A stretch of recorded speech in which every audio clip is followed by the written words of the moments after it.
अशोक वानखेड़े जी, जो गुजरात में जो कुछ हो रहा है, क्या वो राजनीति थी, वो चूक थी, या उस पुल को जल्दी इसलिए खोला गया कि ये चुनाव की घोषणा से पहले कुछ और बड़े संदेश दिए जा सके? था क्या पूरे घटनाक्रम पे आपके क्या कहना है? प्रधानमंत्री जी ने जिस वीडियो का जिक्र अभी किया, राकेश पाठक जी ने, उसी का मैं जिक्र करता हूं। उन्होंने कहा है एक्ट ऑफ गॉड नहीं, एक्ट ऑफ फ्रॉड है। और सारे घटनाक्रम और लोगों से बातचीत करने के बाद मुझे लगता है कि एक्ट ऑफ फ्रॉड है। अधिकारी लोग अपना पल्ला ये बोल के झाड़ रहे हैं कि जिनको ये ठेका दिया गया था, उस ठेकेदार ने काम पूर्ण करने के बाद ना कंप्लीशन सर्टिफिकेट हमसे लिया, ना वेट बियरिंग टेस्ट लिया, ना कोई टेस्ट लिया, और शुरू कर दिया। हमें पता नहीं था।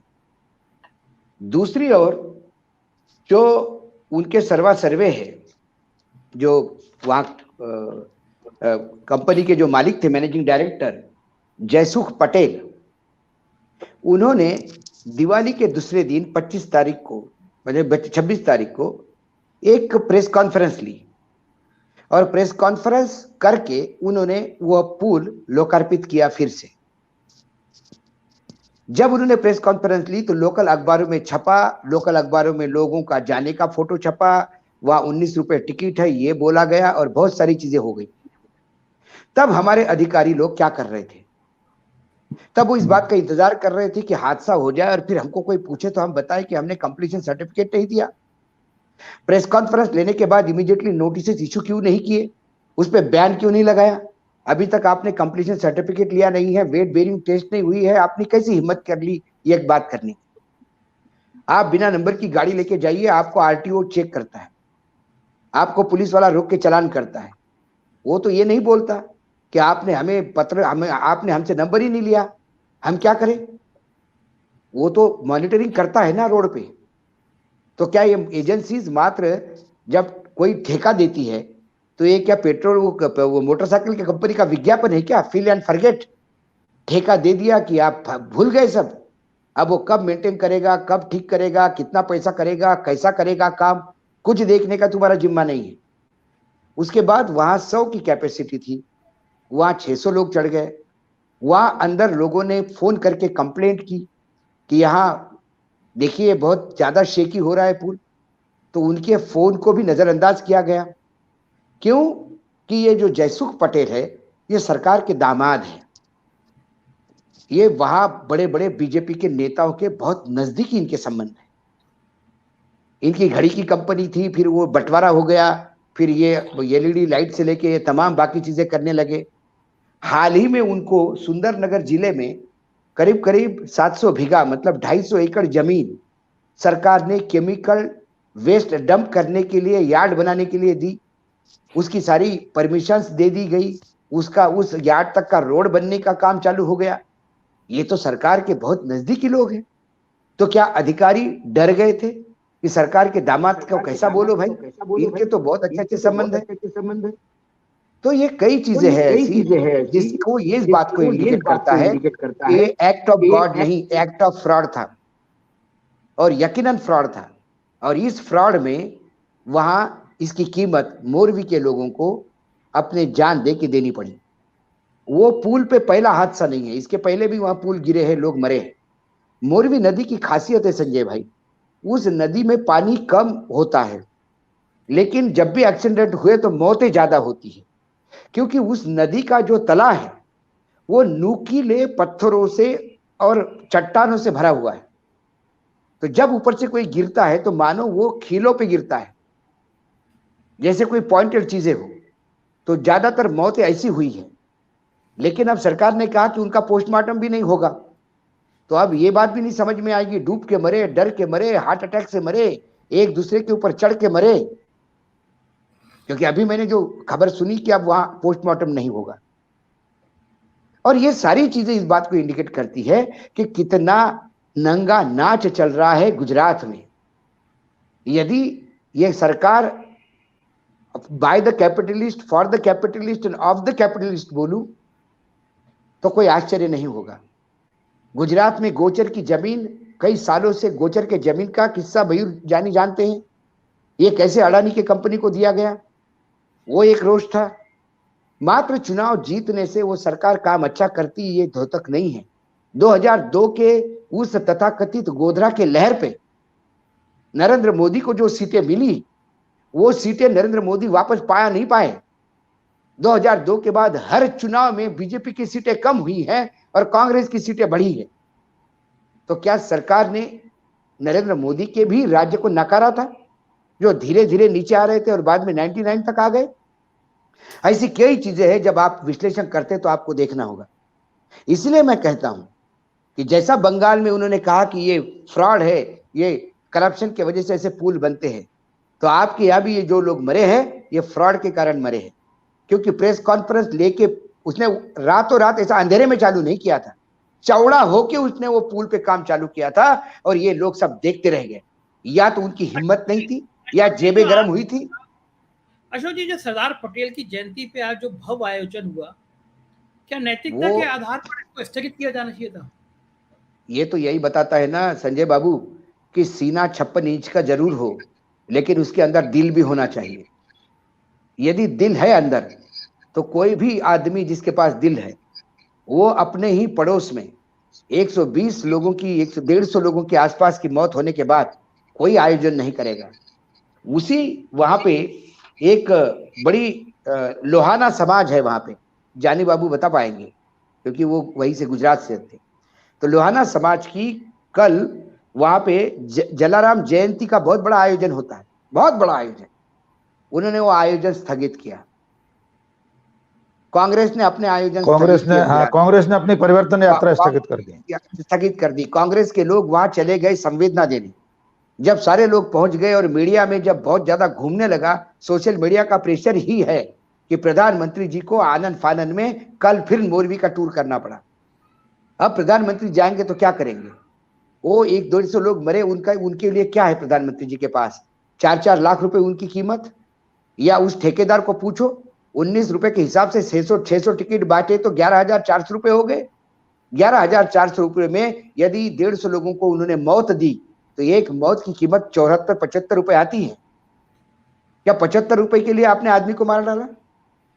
क्या इसमें कोई इसकी और ये पुल आज का नहीं है, ये पुल की कैपेसिटी पहले से ही ऐसी थी, ऐसा नहीं कि जर्जर हो गया था।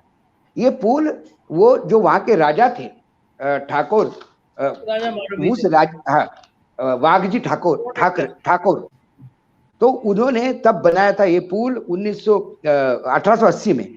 और तब इंग्लैंड की कंपनी को बुलाया था। मुंबई के गवर्नर जनरल थे रिचर्ड राफेल, उससे उन्होंने उद्घाटन करवाया था। और वो अपने राजमहल के उधर जाने के लिए यूज करते थे, क्योंकि वो हैंगिंग पुल था। हैंगिंग पुल की खासियत ही है कि उसमें ज्यादा ओवरलोड नहीं होता है, उसके कैपेसिटी के तहत जाना होता है।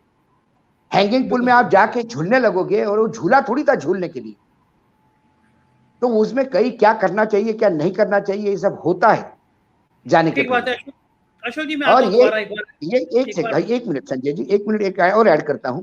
इस सरकार, आपने जो कहा कि आनंद फानंद में क्यों चालू किया, हो सकता है कि ऊपर से इंस्ट्रक्शन मिले होंगे कि इसको चालू करवा दो। अब हादसा होने के बाद सबने हाथ पैर फूल गए सबके, क्योंकि उज्जैन के महाकाल का भी ये जो महाकाल लोक जो लोकार्पण किया वो आधा अधूरा है। अभी संडे के दिन 2-2.5 लाख लोग पहुंच गए उज्जैन देखने के लिए। तो वहां पार्किंग की जगह नहीं, वहां लोग एक दूसरे पे चढ़ गए थे। ये तो महाकाल की कृपा है कि कोई हादसा नहीं हुआ। 2 लाख लोग निकलने के लिए जगह नहीं, क्योंकि महाकाल लोक तो आपने बना दिया, महाकाल लोक का अप्रोच रोड नहीं है। इंदौर से लेके उज्जैन 60 किलोमीटर का डिस्टेंस है, पूरा 60 किलोमीटर का रोड जाम पैक था। ये आपका चुनाव के लिए आपको इतनी जल्दी मची पड़ी हुई है कि उधर ये कॉरिडोर कर दिया, इधर महालोक कर दिया, उधर वो कर दिया। क्योंकि गुजरात में जनता के लिए क्या किया ये बताने के लिए आपके पास कुछ भी नहीं, तो आप इधर उधर लट मार रहे हो। अशोक जी, अब तो जो दिनेश जी ने कहा व्यथित हूं, लेकिन अब बातें बोलने पे भी पाबंदी है। अभी मेरे एक मित्र का मैसेज आया, मैं वही देख रहा था कि वायर के संस्थापक M.K. वेणु और सिद्धार्थ वरदराजन के घर दिल्ली पुलिस पहुंच गई है। अमित मालवीय जी ने शिकायत कराई थी, दिल्ली पुलिस सर्च कर रही है। तो अशोक जी, दिल्ली आप भी रहते हैं, बोलते भी वैसे ही कुछ हैं। कुछ आगे बोलूं या आप कह देंगे? आपका माइक जी जी। बैग पैक करके बैठा हूँ संजय जी। मैंने कहा ना, बैग पैक करके बैठा हूं, जहां जब तक जीवित हूं तब तक बोलूंगा। यदि पत्रकार कहता हूं अपने आप को, तो पत्रकारिता का धर्म निभाऊंगा। यदि कोई प्लेटफॉर्म नहीं हुआ तो बस में चढ़ के बोलूंगा, लेकिन जो सच्चाई वो जनता के सामने रखने का प्रयास करूंगा। अभी मयूर भाई ने कहा कि लोगों को पता होना चाहिए कि कौन कहाँ जाता है। हमारे यहाँ शिक्षा का स्तर वैसा नहीं है। यदि लोगों को यह पता पड़ गया कि टिकट दे दिया तो लोग बैठ गए। अब वो ये नहीं पूछते कि भाई साहब, अब आपने देखा ट्रेनों में क्या हालत होती है। एक बोगी में 50 लोगों की बैठने की जगह होती है, 150 लोग ठूस जाते, उनको टिकट मिला, बेचारे बैठ जाते हैं अंदर। कभी हमारे यहाँ ये प्रोसेस है कि भैया 50 की बोगी में 150 टिकट कैसे इशू करोगे? ये सिस्टम ही नहीं है। ये कहीं ना कहीं सिस्टम का लैप्स है। उस आदमी ने बहुत ज्यादा अच्छा काम किया होगा, मैं मानता हूं, लेकिन अच्छे काम करने का मतलब ये नहीं कि आपको कुछ बुरा काम करने के लाइसेंस मिलते हैं। यदि आपको समाज सेवी करनी थी, यदि वो हेरिटेज का पूल आपको हैंडल करना था, तो फिर उस ताकत के साथ आप जाते। आपके पास पैसों की तो कमी नहीं थी, बहुत बड़ा ग्रुप है। जब इतना सारा काम करते हो तो 2 करोड़ रुपए लेने की कोई जरूरत नहीं थी। अपने बलबूते पे पुल ठीक करते, कॉन्फिडेंस में लेते। आपने प्रेस कॉन्फ्रेंस करके महिमा मंडित करने का प्रयास किया, स्वयं को पीआर एक्टिविटी की, ये देखे बगैर कि उस पुल की हालत क्या है। आज 150 लोग मर गए। वहां एफआईआर जो लगी हुई है संजय भाई, उस एफआईआर में किसी का भी नाम नहीं है अभी तक। और मुझे याद है कि जैसा ही उपहार का हादसा हो गया था, वो मालिक बेचारे अंसल बंधु घर बैठे हुए थे। उनको पता भी नहीं था कि सिनेमा हॉल में कब पिक्चर लगती है, कब उतरती है, लेकिन उनको जेल जाना पड़ा, क्योंकि वो कंपनी के डायरेक्टर थे, जिस कंपनी का वो थिएटर था जहां ये हादसा हुआ। तो क्या ये ओनरशिप उन तक नहीं जानी चाहिए? जो अधिकारी कहते हैं कि हमसे परमिशन नहीं ली, तो फिर 4 दिन तक ये चलता कैसा रहा कामकाज? क्या उनको प्रोसिक्यूट नहीं करना चाहिए? एफआईआर में ये सारे नाम नहीं होने चाहिए थे? सही कह रहे हैं दिनेश जी। हमारे यहाँ कमेटी बनना मतलब मजाक उड़ाना है, लिपापोती करना है।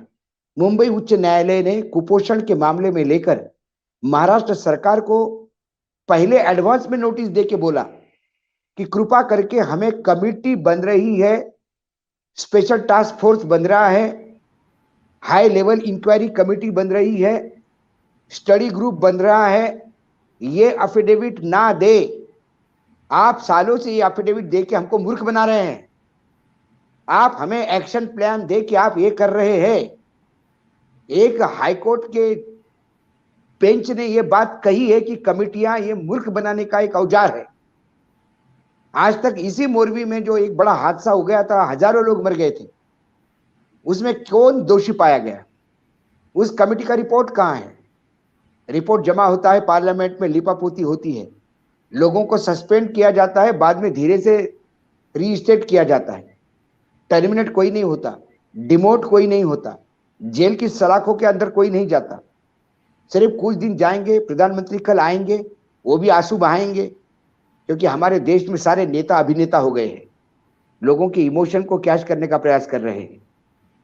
वो बार बार कहेंगे कि देश साथ में है, मैं तुम्हारे साथ हूं, मोरबी मेरी, फिर मोरबी से नाता जोड़ेंगे, मोरबी में मैं हूं, वो हूं। और इस मोरबी की एक खासियत और भी है, क्योंकि मयूर जी तो वहीं रहते हैं, वहां एक मकरानी समाज के लोग हैं। मकरानी मतलब मछुआरे वहां के। ये हादसा होने के बाद यदि सबसे पहले नदी में कूद के जान बचाने वाले लोगों में ये मुसलमान लोग थे। उन्होंने 20-80 का हिसाब नहीं किया, उन्होंने इंसानियत को देखते हुए। लेकिन कोई चैनल इस बात को नहीं रेखांकित करेगा, क्योंकि ये टीआरपी मटेरियल नहीं है। और मरने वाले में यदि वो ठेकेदार मुसलमान होता